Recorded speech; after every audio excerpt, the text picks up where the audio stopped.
Jewe Evariste NDAYISHIMIYE natowe n'ikoraniro kaminuza ridasanzwe ry'abaserukira abanyagihugu mu mugambwe CNDD-FDD kwigenekerezo rya 2026 ndamukiza 2026 ngo ndawuserukire mu matora y'umukuru w'igihugu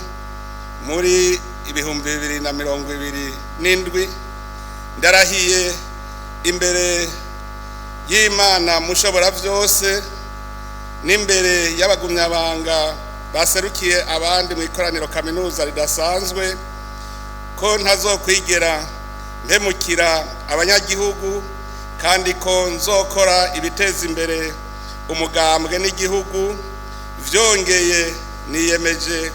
kubaha no kubahiriza amategeko ngenderwako yose y'umugambwe no kugendera akarangamutima k'umugambwe.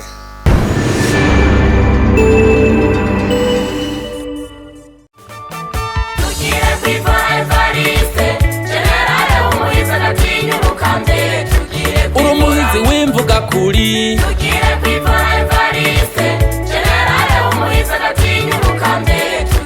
uri ntore igendera ubuntu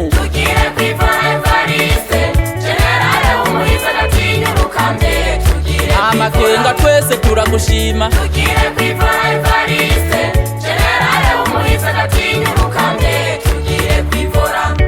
uri umugabo w'ijunja n'ijambo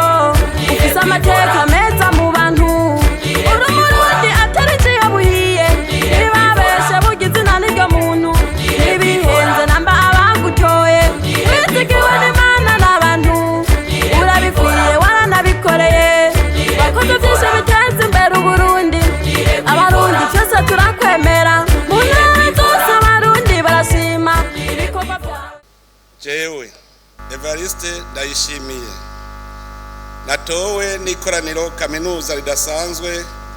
ry'abaserukira abanyagihugu mu mugambwe CNDD-FDD kwigenekerezo rya 2026 ndamukiza 2026 ngo ndawuserukire mu matora y'umukuru w'igihugu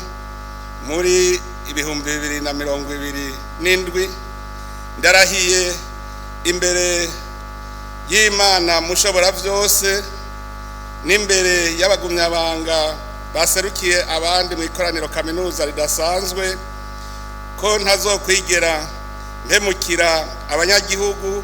kandi ko nzokora ibiteza imbere umugambwe n'igihugu vyongeye niyemeje